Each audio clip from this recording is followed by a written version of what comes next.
오늘 하나님께서 우리에게 주시는 말씀은 디도서 2장 11절부터 14절까지입니다. 디도서 2장 11절부터 14절까지 말씀, 제가 가진 성경으로 신약성경 349페이지입니다. 신약성경 349페이지 디도서 2장 11절부터 14절까지 말씀을 저와 한 절씩 교독하겠습니다. 제가 먼저 11절을 읽겠습니다. 모든 사람에게 구원을 주시는 하나님의 은혜가 나타나 우리를 양육하시되 경건하지 않은 것과 이 세상 정욕을 다 버리고 신중함과 의로움과 경건함으로 이 세상에 살고 복스러운 소망과 우리의 크신 하나님 구주 예수 그리스도의 영광이 나타나심을 기다리게 하셨으니 그가 우리를 대신하여 자신을 주심은 모든 불법에서 우리를 속량하시고 우리를 깨끗하게 하사 선한 일을 열심히 하는 자기 백성이 되게 하려 하심이라. 아멘. 아멘. 오늘 단위에 세우신 홍성국 목사님을 소개하겠습니다. 홍성국 목사님은 우리 평택대학교 신약학 전공 교수로 재직하시다가 정년 퇴임하셨습니다. 재직 기간 중에는 교목실장님, 그리고 신학대학 원장, 그리고 부총장을 역임하셨습니다. 오늘 귀한 말씀을 선포해 주실 텐데 나오실 때 할렐루야로 환영해 주시기 바랍니다. 할렐루야.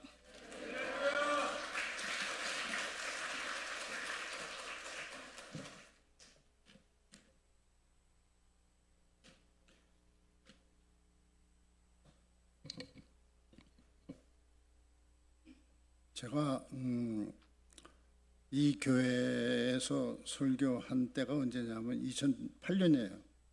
그러니까 지금으로부터 16년 전이죠.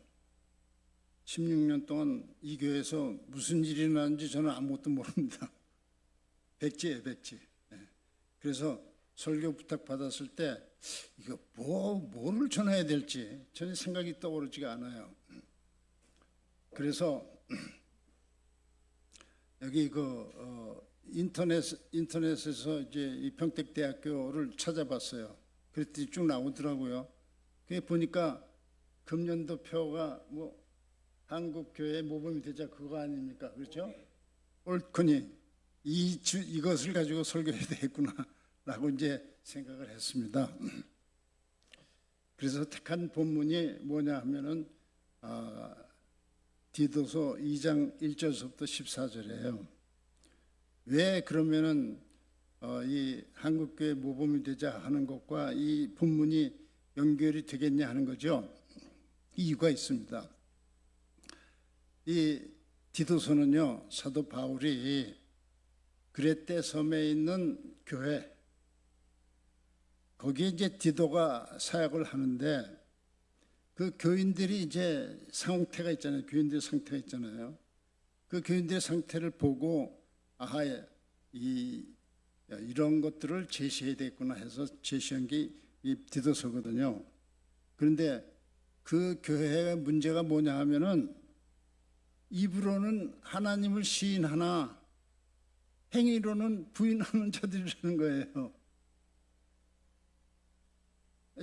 입으로 하나님을 시인하는 사람들은 신앙인입니까? 비신앙인입니까? 신앙인이죠. 그들이 입으로는 하나님을 시인하지만 행위로는 부인한다고 하는 겁니다. 가만히 생각해 보니까 오늘날 우리 한국교회하고 너무나도 닮아있더라 그 말입니다. 한국교회 문제가 뭐냐? 말 많습니다. 얼마나 많은지 몰라요. 성도들이 말 많죠. 담임 목사들도 말 많죠. 얼마나 말을 많은지 몰라요. 그러나 세상 사람들로부터 너무나도 많은 비난을 받고 있다 그 말입니다. 왜 그러냐? 말은 많이 하는데 행위로 신앙인의 태도를 제대로 보이지 못하기 때문에 그렇다고 그 말입니다. 그러한 교회를 향해서 사도 바울은 진정으로 모범이 되는 그 신앙생활은 무엇이냐를 제시해야 되잖아요. 그 모범이 되는 그 신앙생활이 뭐냐, 핵심 부분이 오늘 우리가 읽은 2장 11절에서 14절까지입니다. 이 2장 1절에서부터 14절까지는요, 기독교 신앙의 핵심을 담고 있어요. 그 핵심에서 이탈한 사람들이기 때문에 말은 많으나 행위가 따르지 않는다고 한 겁니다. 그러므로 오늘 우리가 이 본문을 통해서 현대 한국교회 문제점에 대한 대안으로, 모범으로 이 기독교 신앙의 핵심 부분을 다루고 바로 여러분들이 그 핵심 부분에 따라서 갈 때에 모범이 되겠다, 그 말입니다. 그러면은 이 2장 1절에서부터 14절까지가 왜 기독교 신앙의 핵심이 되겠냐 하는 거예요. 2장 11절은요, 뭘로 시작하냐 하면은, 우리 한글 성경이 이렇게 시작해요. 모든 사람의 구원을 주시는, 즉 하나님을 형용사형으로 표현했다는 겁니다. 모든 사람의 구원을 주시는 하나님이다, 이렇게 표현했는데 헬라어 원어상으로는 그렇게 표현되지 않습니다. 하나님이 은혜를 베푸셨다, 그렇게 시작해요. 헬라어 원어에서는요, 하나님이 은혜를 베푸셨다. 무슨 은혜냐? 모든 사람들에게 구원에 이르게 하는 은혜를 베풀었다, 그런 뜻입니다. 즉 모든 사람이 구원을 받는 것이 아니라 모든 사람들에게 구원을 주시는 길을 하나님이 은혜로 베풀었다, 그런 뜻이에요. 그렇게 시작합니다. 그리고 또 어떻게 되냐 하면은 뭐뭐 때문에 이렇게 시작해요. 이 11절은요. 즉 이와 같은 이유 때문에, 11절에서부터 14절까지 나오는 이유 때문에 너희들에게 내가 이 문제점들을 제시하고 올바른 길을 제시하겠다, 그런 뜻이 되는 것입니다. 하나님의 은혜를 베푸셨다, 그거예요. 그러면 이 디도서에서 얘기하는 하나님 어떤 분이냐? 1장 2절 3절에 보면 이런 말이 나와요. 자, 거짓이 없으신 하나님, 그 다음에 영원전서부터 약속하신 그분, 자기 때, 이렇게 나옵니다. 세 부분이에요. 즉 약속하신 분, 영원전서부터 거짓이 없으신 분, 영원전서 약속하신 분, 자기 때, 이렇게 얘기합니다. 이 세 부분이 얼마나 중요한지 아십니까? 거짓이 없다는 거예요. 하나님은 거짓을 하실 수 없는 분이다, 그 말입니다. 그 말을 적용시키면 이렇게 돼요. 여러분들이 혹시 하나님과 씨름하다가 무슨 약속을 받았어요. 그러면 그 약속이 당장 이루어질 것을 기대하지만은 그렇지 않습니다. 내가 원하는 때, 내가 기대하는 시점에 그 약속이 이루어지는 것이 아니라 내 때와 내 시점에 상관없이 하나님의 때에, 하나님이 보시기에 가장 적절하다고 여겨지는 그때에 그 약속을 실현시키겠다는 겁니다. 왜냐하면 거짓하지 않으신 분이기 때문에 약속했으면 그거 반드시 실현시키는 거예요. 그런 중차대한 의미가 있습니다. 그 하나님께서 영생을 약속했다는 거예요. 영생을 약속했어요. 누구에게 약속했냐? 의롭게 된 사람에게 약속한 겁니다. 이 11절서부터 14절까지 볼 것 같으면요, 우리 기독교 신앙의 가장 중차대한 핵심 부분이 여기 담겨 있어요. 첫째가 뭐냐면 칭의입니다. 칭의 개념. 우리는 영어로 justification이라고 그러죠. 두 번째로는 성화의 개념. 이것은 sanctification이라고 그럽니다. 그 다음에 세 번째로는 영화화, glorification이라고 하는 개념이에요. 이 세 개념이 이 본문에 다 들어있습니다. 기독교 신앙의 핵심은 구원 아니에요. 구원은 어디서부터 구원이냐? 여기 14절에 보면 이런 말씀이 있어요. 왜냐하면 그가 우리를 대신하여 자신을 주심은 모든 불법에서 우리를 깨끗하게 하셨다, 그 말입니다. 예수님을 주신 거예요. 하나님이 예수님을 우리를 모든 불법에서 구원하기 위하여 하나님은 은혜로 그 예수님을 우리에게 주셨다, 그 말이 되는 겁니다. 모든 불법에서 우리를 구원했다. 이것은요, 우리 모든 인간은 태어날 때부터 100% 죄인으로 태어납니다. 한 사람도 예외가 없어요. 공자도 없고 소크라테스도 없고 마호멧도 없고 아무도 없습니다. 오직 예수 그리스도 한 분뿐입니다. 그분을 우리에게 주셨다는 거예요. 그것이 은혜의 표현입니다. 하나님이 우리에게 그와 같은 놀라운 은혜를 표현하셨는데 불법입니다. 불법. 우리 모든 사람들은 불법 가운데 있죠. 그래서 이것을 뭐라고 하냐면 전적 타락이라고 하는 겁니다. 전적 타락. 완전 무결하게 타락한 사람들이다, 그 말입니다. 이 세상에는 단 한 사람도 타락하지 않은 사람이 없다는 거예요. 여러분들이 예수 믿기 전에는 타락한 사람이었었어요. 그게 불법 가운데 살았던 사람들이다, 그 말입니다.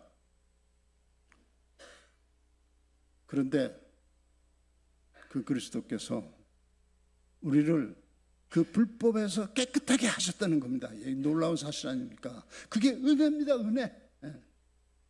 이 불법 가운데 사는 사람들은 믿음을 가져야 되는 거예요. 무슨 믿음?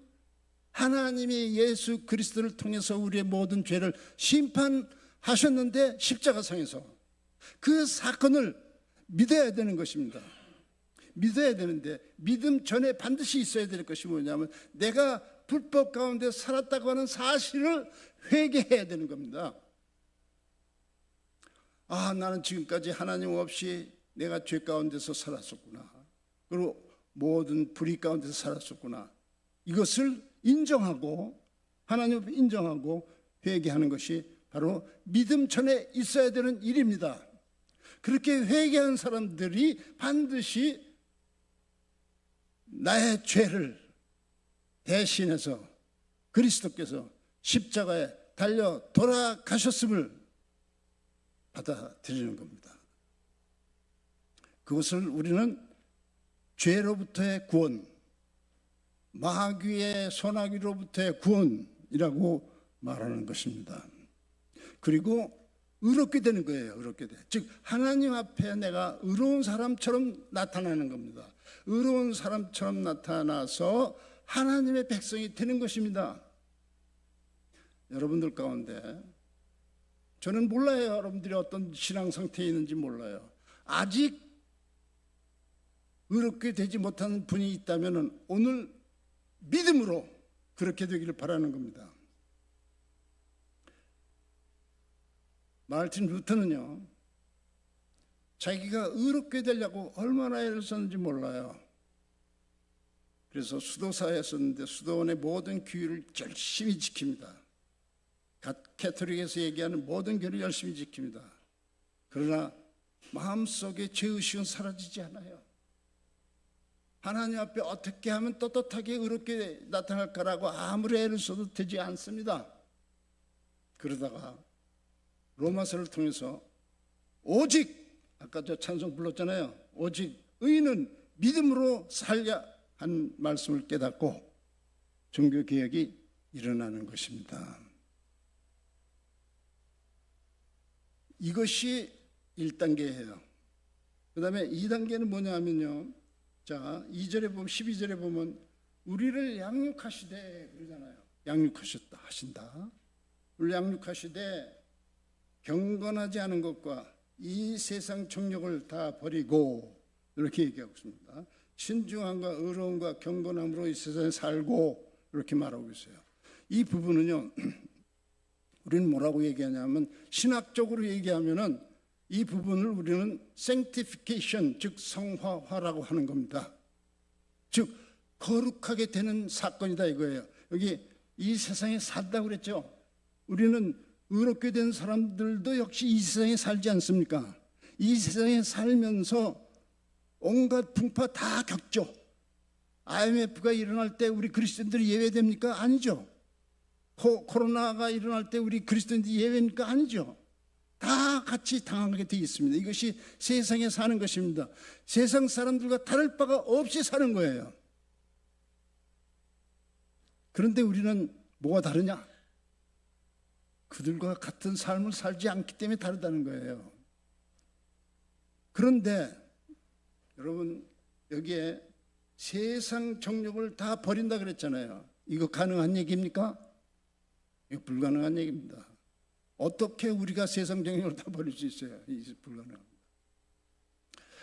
이 세상 정욕을 다 버린다고 할 때에 헬라어 원어상으로는요, 무슨 뜻이냐면은 세상 정욕이 나를 이끌어 가려고 할 때 내가 노할 수 있는 능력을 은혜가 주신다, 그 말이 되는 거예요. 네? 경건하지 않은 삶을 살도록 나를 이끌어 가려고 할 때 내가 아닙니다, 노 하는 은혜가 바로 나에게 존재한다는 거예요. 이 세상 정욕은 뭐냐? 정욕은 여러 군데서 사용되고 있어요. 예를 들면 로마서 1장 24절이라든지 야고보서 1장 14절 15절이라든지 갈라디아서 5장 16절이라든지 이런 데서 정욕이라는 말 속에 욕심, 정욕, 탐욕 뭐 이런 식으로 번역되어 있습니다. 한글 성경에는요. 그런데 헬라어로는 단 한 단어예요. 에피투미라고 하는 한 단어입니다. 그 단어는 뭐냐? 우리를 이끌어가는 힘이에요. 그 이끌어가는 힘은 뭐냐면 세상 사람들을 이끌어가되 어디로 가냐 하면은 부정한 곳으로, 탐욕 있는 곳으로 이끌어가는 힘입니다. 에피투미아라는 하는 것은요. 그것을 정욕이라고 번역되어 있는 겁니다. 그 이끌어가는 힘에 대해서 내가 노할 수 있는 은혜를 하나님이 주셨다고 말해요. 그리스도 밖에 있을 때는 노할 수 있는 힘이 없어요. 그런데 우리 그리스도인들에게는 그것을 노할 수 있는 힘이 있다, 그 말이 되는 거예요. 그럼 정욕이라고 하는 건 뭐냐? 이 갈라디아서 5장 16절에 보면요, 정욕에 대한 얘기가 나와요. 제가 한번 갈라디아 5장 16절 한번 읽어드릴게요.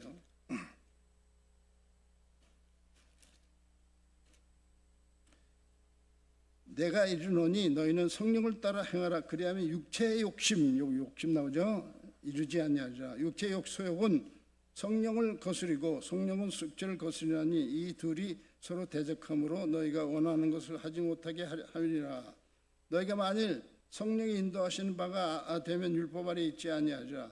육체의 일은 현저하니 분명하니 곧 음행과 더러운 것과 허색과 우상숭배와 주술과 원수 맺는 것과 분쟁과 시기와 분냉과 당짓는 것과 분열함과 이단과 투기와 술 취함과 방탕함과 또 그와 같은 것들이라.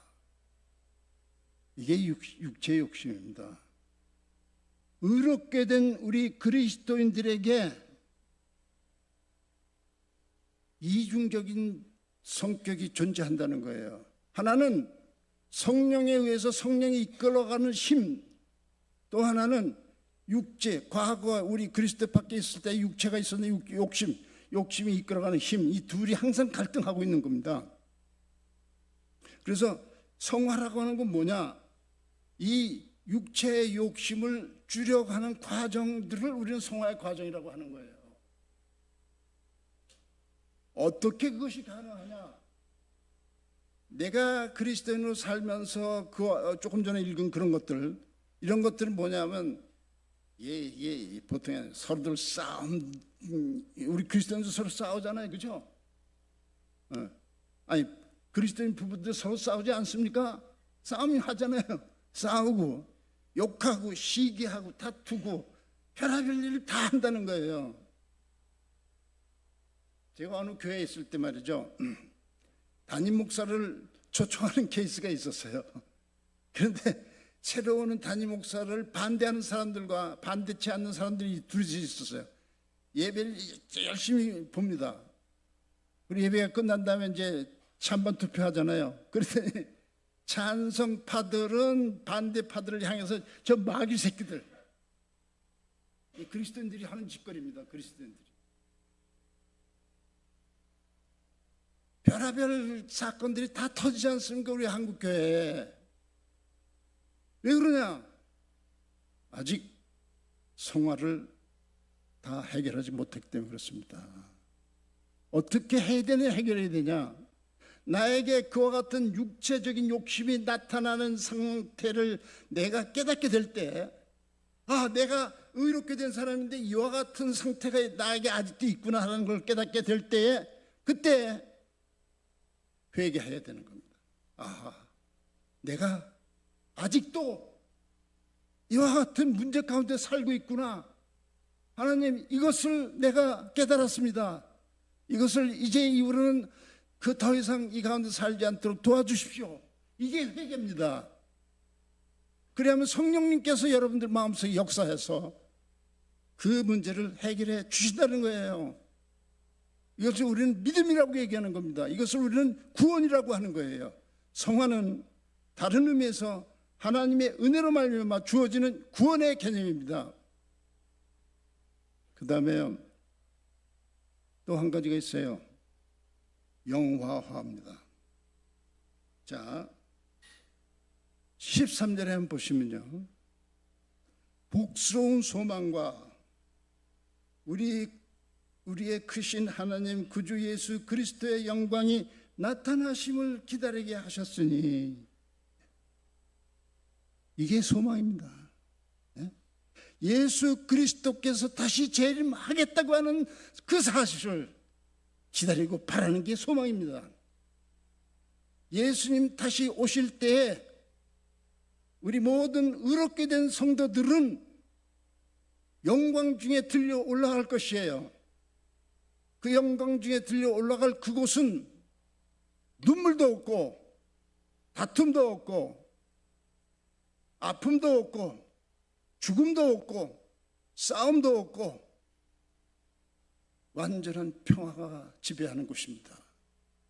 그곳에는 우리에게 은혜를 베푸신 하나님 아버지와 우리를 구원하기 위해 십자가에 죽으셨다가 다시 살아나신 하나님 우편에 계신 그리스도와, 그리고 우리 앞에 먼저 간 성도들, 모든 성도들과 함께 영원토록 거하게 되는 그날을, 바로 그날이 영화화되는 날입니다.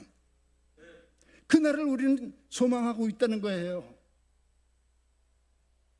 그러나 이 세상에서 참된 그와 같은 소망을 갖지 않고 사는 사람들이 얼마나 많습니까? 우리 정치인들을 보세요. 어떻게든지 한 자리 차지하려고. 운동선수들 보세요. 어떻게든지 잘 해보려고. 연예인들 보세요. 어떻게든지 인기 얻으려고. 정치인들, 법조인들 어떻게든 좋은 자리 차지하려고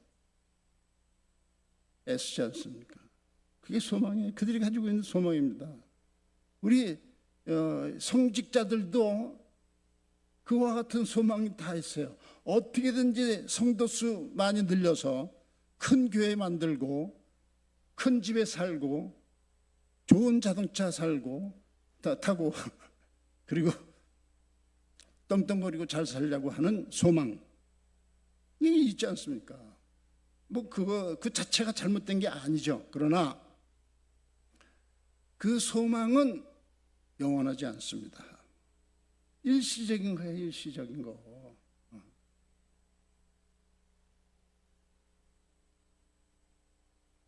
우리에게 있는 소망은 그러한 일시적인 소망이 아니라 영원히 변치 않는 영원한 소망이다, 그 말입니다. 이 소망을 가지고 있는데 그것은 무슨 소망이냐 하면은 영화롭게 되는 소망, glorified 되는 소망, 그것을 우리가 가지고 있다고 하는 겁니다. 네 번째는 뭐냐 하면은, 보세요, 14절에 보면 이런 말씀이 있습니다. 우리를 깨끗하게 하사 선한 일을 열심히 하는 자기 백성 되게 하려 하십니다. 선한 일을 열심히 하는 자기 백성 되게 하였다. 즉 하나님의 은혜는 단회적으로 나타났는데 계속해서 나타나는 거 아니에요. 이거 한 번 나타난 것으로 끝입니다. 나타났는데 그 은혜는 의롭게 된 사람들, 영화화를 기다리는 소망을 가진 사람들, 그들이 선한 일을 할 수 있게끔 하는 능력을 베푼다, 그 말입니다. 선한 일을 열심히 하는 친백성이 되게 하려 했다고 하는 거예요. 선한 일은 뭡니까 그러면? 뭐 여러 가지가 있을 수 있어요. 선한 일은 그 여러 가지 있을 수 있으나 가장 중요한 선한 일은 무엇이겠습니까? 그것은요, 치유에 해당됩니다. 치유, 즉 병든 자를 고쳐주는 거, 질병을 앓고 있는 사람들 고쳐주는 거, 정신적인 질병을 앓고 있는 사람들 고쳐주는 거, 영적으로 마귀에게 속해 있는 사람들에게 치유의 능력을 베푸는 거, 내가 이웃 사람들에게 이 복음을 전함으로 그들이 그리스도 앞에 돌아오게 하는 거, 이 놀라운 치유의 사건이 뭐라고 얘기하냐면 우리는 선한 일이라고 하는 것입니다. 내가 먼저 하나님의 은혜로 예수 그리스도를 통해서 의롭게 되었기 때문에, 즉 불법에서 치유받았기 때문에 이 놀라운 은혜를 깨닫고 다른 사람들에게 그 은혜를 전하는 것, 그래서 그 은혜로 말미암아 그들도 우리와 함께 의롭게 되고 성화의 길을 가게 되고, 그리고 영화로운 날을 기다리는 소망을 갖게 된다면 그것이 진정으로 선한 일이 되는 것입니다. 여러분, 한국 교회가 의롭게 되는 거, 회개해서 의롭게 되는 거, 회개해서 성결하게 되는 거, 그리고 회개했기 때문에 영화롭게 되는 거, 이 위대한 복음의 핵심을 한국교회가 전해야 되는데 오늘 한국교회는 그거 하지 않고 있습니다. 어떻게든지 큰 교회 만들려고 애를 쓰고 있다고 그 말입니다. 그러한 때에 우리 평택대학 교회가 담임 목사를 중심으로 하나 돼서 여기서 얘기하고 있는 이 복음의 핵심을 순종해서 성취시킨다면은 그것이 바로 한국교회에 대한 모범이 되는 것이 아니겠습니까? 평택대학 교회에 속해 있는 모든 성도님들, 이와 같은 큰 그림을 보시면서 합력하여 한국교회 진정으로 모범이 되는 교회를 이루어 나가기를 간절히 바라마지 않습니다. 기도하겠습니다. 하나님, 오늘 이 디도서 2장 11절로부터 14절에 나오는 칭의와 성화와 영화와 그리고 선한 일을 열심히 하는 백성에 대해서 말씀을 나눴습니다. 이와 같은 복음의 핵심을 우리 평택대학교회 성도님들이 담임 목사님을 중심으로 해서 실천해 나간다면은 그것이 진정으로 한국교회 모범이 될 것이라고 믿습니다. 그와 같은 놀라운 역사가 이루어지도록 축복하여 주시옵소서. 예수님의 이름으로 기도하옵나이다. 아멘. 지금은 우리 구주 예수님의 크신 은혜와 하나님의 그 크신 사랑과 성령님의 감화와 교통하심이 기독교 진리의 핵심 가운데서 살기로 작정하고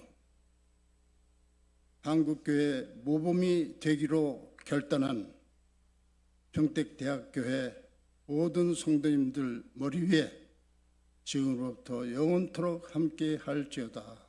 아멘.